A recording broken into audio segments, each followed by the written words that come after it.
to the Mismo, kung saan mawawala na po yung papel na sinasabit ni Siman, like what? For MPI, sinong MPI? MPI dito. Mawawala na ho yung Certificate of Training Completion. You will not be requiring that. Instead, you will be encoding. You will be the one, you will have an account. Just like a seafarer, each MPI will have their own account. Kayo na ho ang maglagay. Kung pumasa, kailan siya nag-training, anong batch siya. Kailan niya na-kompleto. However, there will be additional document you will be submitting for purposes of surveillance and monitoring. But as far as the seafarer is concerned, hindi na ho niya pupuntahan sa inyo ang TISEROA, DEROA, ang kanyang enrollment report, at yung kanyang certificate.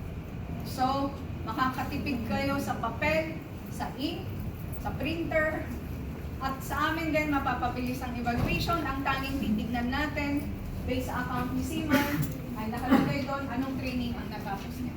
Okay? Sino po ang assessment center? AC, mawawala na rin ho yung certificate of practical assessment. Instead, kayo na rin po yung magpapasok kung ano yung assessment niya, kailan niya na kompleto, anong batch siya. For money, sino po ang money? All money, you will no longer be required to submit a certificate of sea service. Instead, kayo na po ang magpasok. You will also have your own account kung saan kayo na po magpasok doon. Ano yung tanker vessel, ano yung vessel niya, kailan siya ano yung period ng kanyang sea service, anong position. We will be showing you everything. We want na kung ano yung ipapasok ni MTI, ni AC, ni Manning, yun na yung magiging basis ni Marina to approve the application. So wala na ho yung i-upload. It will now be you. So later on, si June, ang ating Chief IT, will be demonstrating to you kung ano na ho yung na-pilot natin with other stakeholders.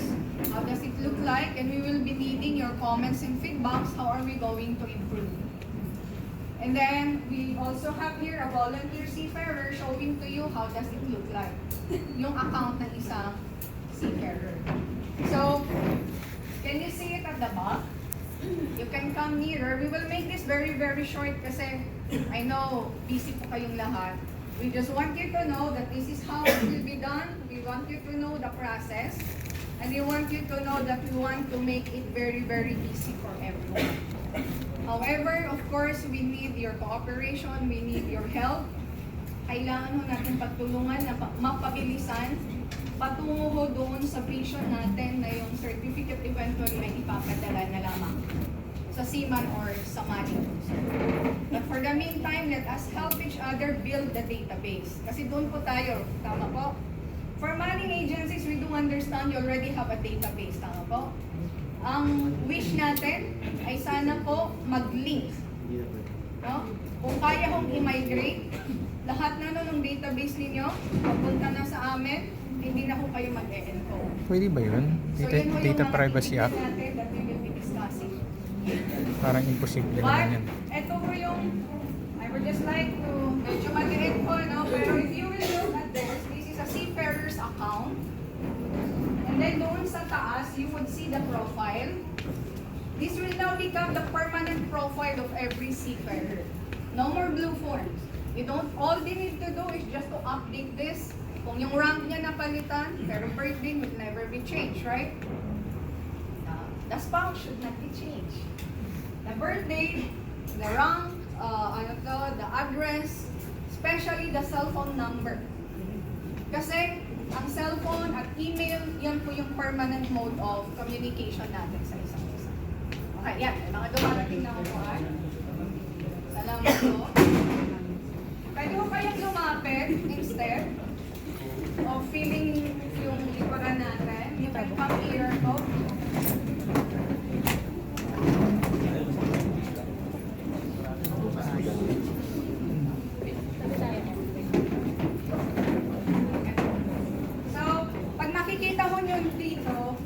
From the profile, ang next is the medical records. Tama po? From the medical service records, that's money concern. The medical will be the concern of the clinic.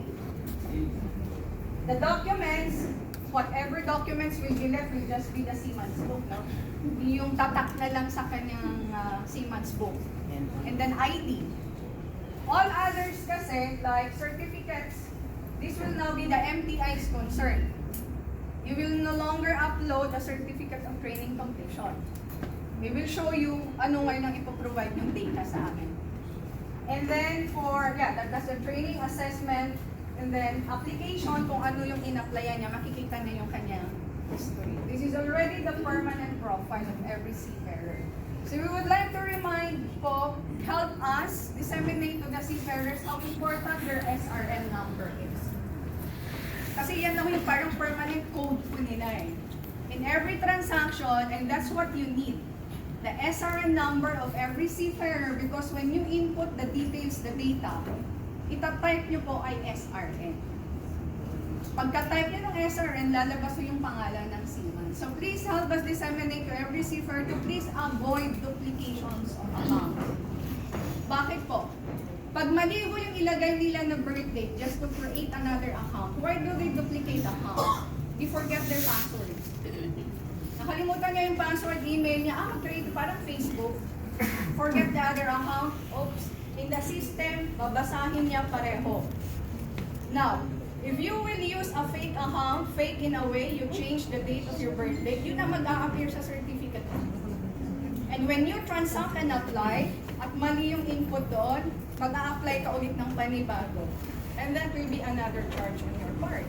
And that will be additional time again for processing. Akala ko kasi nila, by forgetting the original, they get away with it. No. The system will read that. So, importante lang po is the SRN. The SRB doesn't matter actually, but it will be updated. Pinaka-importante is SRN. That's the permanent number now, identification number of every seafarer, and that's what you need when you input that. Okay, so our objective this afternoon, we are here to ask for help from each of you, from every stakeholder, to help us create the database. Wherein we will work based on trust that whatever data you will input, since we have accredited you as our partner in the delivery of the services, we trust whatever data that you will submit to us. Nevertheless, as part of the audit, we still have the division of monitoring, accreditation, and surveillance to do their job in going and checking if you are doing it according to your accreditation. But as far as certification is concerned, all we need to know, pumasa ba siya sa assessment, na kompleto ba niya ang training niya, at ang kanyang service record ba ay pasok doon sa kanyang ina-applyan na certificate. Yun lang ang concern ni certification. Why? Our objective once again is to ease the process so that lahat ng present complaints right now will be erased.